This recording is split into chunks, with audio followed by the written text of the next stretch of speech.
త్వరగా పార్క్ చేయడానికి బైక్ను సైడ్ స్టాండ్ పై వదిలేస్తారు. సైడ్ స్టాండ్ వేయడానికి చాలా తక్కువ సమయం పడుతుంది. అదే సమయంలో మెయిన్ స్టాండ్ వేయటం కాస్త శ్రమతో కూడిన పని. సైడ్ స్టాండ్ పై బండిని ఎక్కువసేపు గనుక ఉంచితే ఇబ్బందులు తప్పవు అంటున్నారు నిపుణులు. ఇది మీ బైక్ మైలేజ్, దాని బాడీపై ప్రభావం చూపుతుందని చెబుతున్నారు. ద్విచక్ర వాహనాన్ని ఎక్కువసేపు సైడ్ స్టాండ్ పై ఉంచితే దాని ఇంజెక్టర్లపై ఒత్తిడి పడి ఇంధన స్థాయి పడిపోతుందట.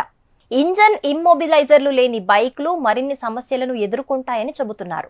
బైక్ యొక్క సైడ్ స్టాండ్ చాసిస్ కు జోడించబడింది కాబట్టి మోటార్ సైకిల్ ను ఎక్కువసేపు సైడ్ స్టాండ్ పై ఉంచినట్లయితే చాసిస్ జాయింట్ పై ఒత్తిడి ఏర్పడుతుంది.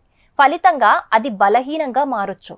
ఇది బైక్ యొక్క బ్యాలెన్స్ ను నాశనం చేస్తుంది. అంతేకాదు, సైడ్ స్టాండ్ వేయటం వల్ల బైక్ అదనపు స్థలాన్ని తీసుకుంటుంది. సెంట్రల్ స్టాండ్ అయితే బైక్ సాపేక్షంగా తక్కువ స్థలాన్ని ఆక్రమిస్తుంది. సో చూసారు కదా, బైక్ యొక్క లైఫ్ ఇంకా బాగుండాలి అనుకుంటే గనక సైడ్ స్టాండ్ ని అవాయిడ్ చేయడం బెటర్ అని చెబుతున్నారు నిపుణులు.